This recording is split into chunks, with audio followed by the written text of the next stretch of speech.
끝났어요? 시민들이 영화를 보러 왔다 허탕을 칩니다. 영화 상영관이 문을 닫았기 때문입니다.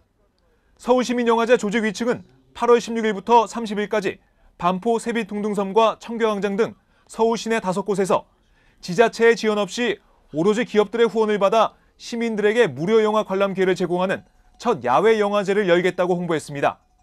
기업 후원으로 10억여 원을 모아 무료 영화제를 열겠다는 계획이었지만 후원이 신통치 않아 하청업체 대금 지급을 미루면서 영화제는 파행을 겪었습니다. 스크린 설치비 미납으로 상암 유니세프 광장 개막이 19일에서 22일로 미뤄졌고 21일 개막 예정이던 청교광장은 22일로 하루 연기됐습니다. 또한 세빛둥둥섬은 장비 대여료 미지급으로 인해 원래 계획인 29일보다 나흘 앞당겨 26일부터 상영이 종료됐고 상암 유니세프 광장 상영은 종료 예정일인 29일보다 하루 앞당겨진 28일에 중단됐습니다. 행사해도 이런 거는 없었죠. 이런 예는. 끝까지 갔죠. 영화제 파행보다 더 심각한 것은 영화제가 끝난 지 4개월이 다 돼가도록 해결되지 않고 있는 인건비와 대관료 미지급 문제. 영화인들이 꾸린 공동대책위원회에 따르면 스텝과 아르바이트생 40여 명의 인건비를 비롯한 상영장비 비용 2억 5천만 원과 세빛둥둥섬 대관료 1억 7천만 원 등 파악된 미지급 금액만 4억 원이 훌쩍 넘습니다. 생활이 넉넉치 않은 영화인들은 당장 생계가 걱정입니다. 체불은 500이지만 그 기간 동안에 그거를 메우기 위해서 그거를 못 받는 기간 동안 생활을 하기 위해서 했던 자금들. 그러니까 총 600이죠. 그 중에서 100만 원을 받았어요. 그것도 이제 굉장히 늦게 성금으로서 100만 원을 받고 그 뒤로 받은 것은 없습니다. 돈을 받지 못한 일당 5만 원짜리 아르바이트생 중에는 고등학생도 있었습니다.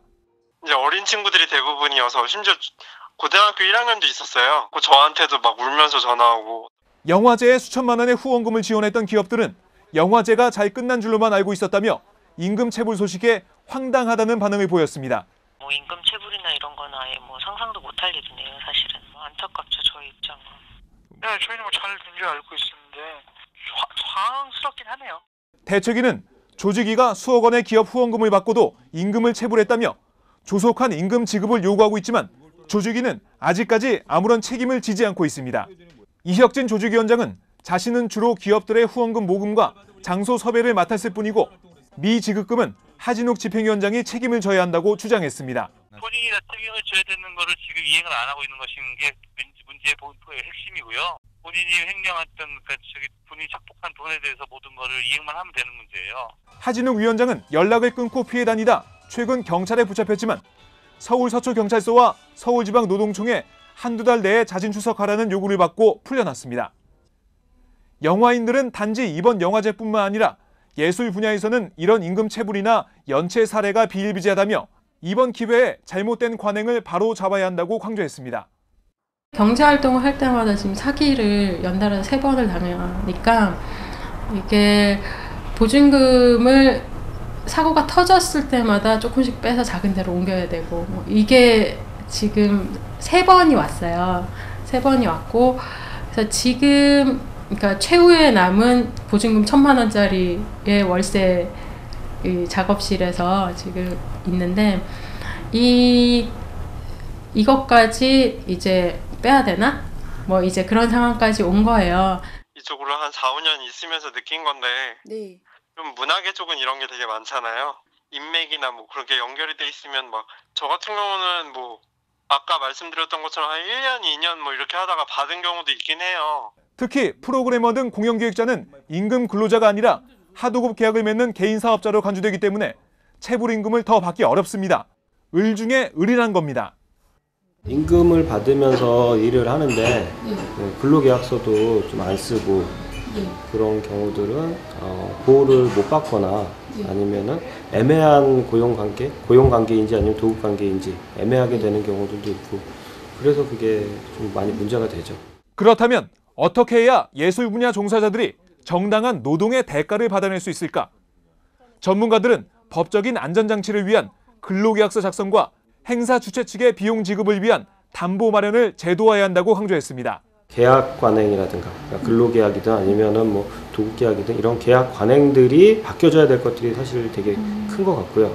그런 거에 대한 노동부라든가 이런 데서 이제 지도 점검 이런 것도 좀 필요하고. 어떻게 보면 이게 참 법적으로 최소한 뭔가 그 행사 주최 측이 스태프나 아니면 그 관련 용역업체의 어떤 지급을 담보할 수 있는 그 어떤 법적 장치를 좀 마련하는 것이 필요하지 않을까. 예를 들어서 뭐 미리 담보를 제공하게 한다거나 뭔가 뭐 보증을 제공하게 하거나. 축제 공연 예술산업 노동자들의 근로 조건은 길어야 3개월. 근로 시간도 계산하기가 쉽지 않습니다. 이들의 노동 조건을 감안해 노동기본권 보장을 위해 노력하지 않는다면 박근혜 정부의 시간제 일자리 창출도 공연불이란 지적입니다. 서울시민영화제는 지난 여름 막을 내렸지만 아직도 해결 기미가 보이지 않는 스태프들과 피해 업체들의 고통. 하진욱 집행위원장을 민형사 고소한 서울시민영화제 대책위는 앞으로 예술 분야의 임금체불 문제를 사회적으로 공론화시키는 동시에 예술인 단체들과 함께 대책 마련에 노력할 계획입니다. 오마이뉴스 박정호입니다.